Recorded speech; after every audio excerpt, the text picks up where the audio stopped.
Welcome back to the Blackletter podcast. We set out to create an entertaining and exciting podcast about law and business. Blackletter, the name, comes from the Gothic typeset. Over time, Blackletter became the only font that English law books were printed in. It made it harder for kind of the common person to understand what the English law books said. Blackletter came to represent something that was law, that was set in stone, that was sort of old and a well-settled fundamental principle of law. We're here to demystify black-letter law. We're here to demystify things that happen in business and law and where those two meet. And I hope you have fun listening. Thank you once again for joining us for another episode of the Blackletter podcast. Today with me, I've got Will Russell of Russell Marketing, and this is the first of 3 segments with Will. We're going to talk about Will's background, where he came from, and what Russell Marketing does. I took a look at the company online, and well, it looks like you guys principally support product launches. I saw you've done some fundraising, crowdfunding, marketing stuff attached to those products, I assume, to help with both crowdfunding and product launch.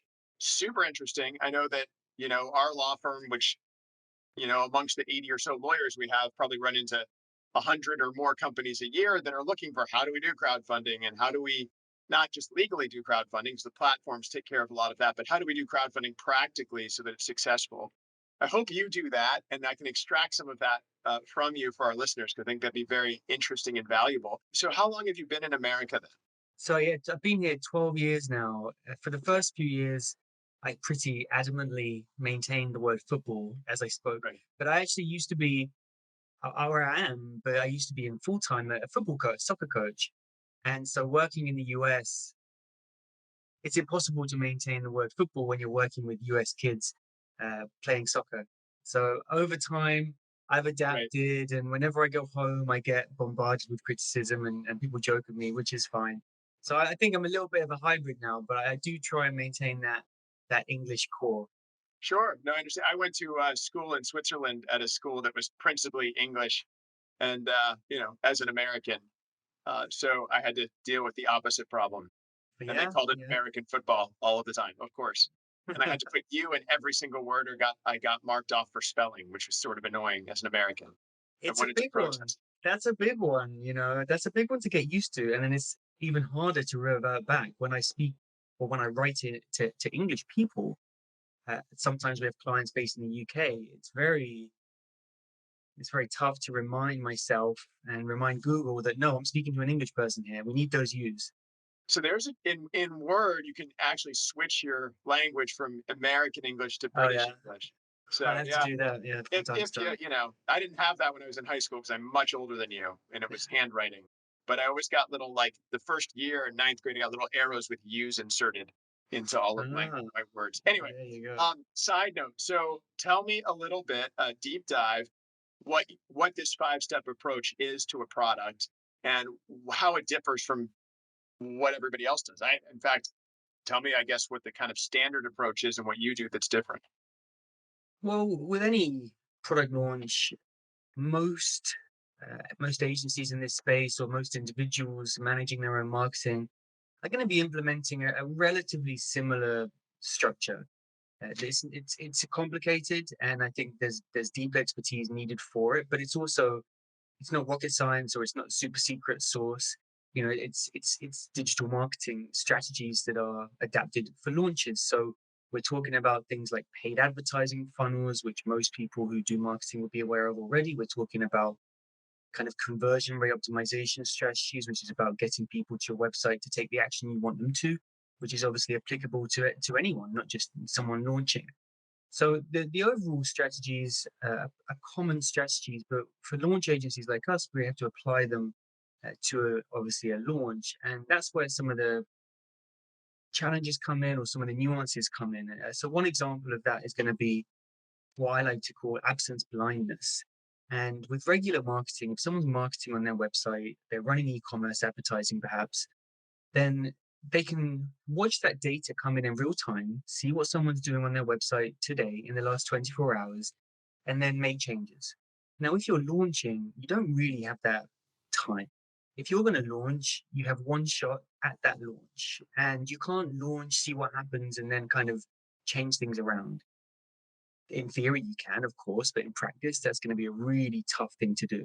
So, any of the challenges you're about to encounter have to be predicted and resolved beforehand, which is a really specific skill and something that people who do a lot of launches are going to be much better versed in than anyone else.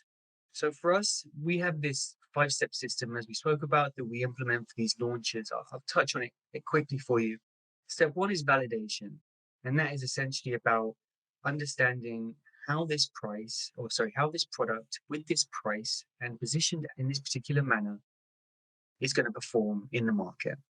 It's a small test, it's a short test, but essentially it exists to give us enough data and to give the client enough data to give them either the confidence to move forward and invest more time and money in a comprehensive launch, or it will give them some data that says, hold on, there's a bit of a red flag here, things need to change around, don't go and spend your life savings on this quite yet. So it acts as that kind of go, no go type scenario. After the validation period, we can move into audience acquisition, which is step 2 for us, and then step 3, which is audience engagement. In a launch strategy, those are both happening usually before you start selling product or offering product. And those periods are all about doing exactly what I just said, resolving objections, getting challenges answered, solving questions, speaking with your prospective customers, understanding exactly what they want, how they want it, curating the offer in a way that's going to be perceived well by them, and then getting them excited about it. So that by the time you do launch, which for us is step 4, audience conversion, as many of these challenges, as many of these bumps in the road are done and dusted.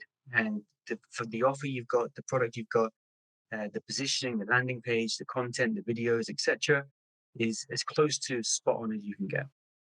Then step 5 for us is scale. After the immediate launch, let's say day 1, day 2, most launch campaigns that we work with have maybe a 30 or 60-day core launch period. After the first couple of days, you're going to see some of this pre-launch work start delivering results. And then you've got another 40, 50, 60 days for that launch period. So we're going to look to scale step 5 with ad campaigns, email campaigns, whatever the strategy might be, but essentially take that campaign as far as we can to acquire as many customers, sell as many units, we'll bring in as much revenue as we can during that launch period. Gotcha. Okay. So, well, I'm going to ask you to dwell on something. Yeah. So we know what your company does, and I encourage people visit Will's company's website, russellmarketing.co. Is that right? russellmarketing.co. Yeah, that's correct. What I found compelling when I landed on your page was that product launch page where you have 4 of your kind of exemplar clients and funds raised. And if I'm doing a product and I see something that, what caught my eye was, oh, there's this backpack wind turbine or this wake you up clock or whatever the projects you had. And that was enticing to me. I mean, again, I'm not launching a product, but if I was, it seems like a good strategy.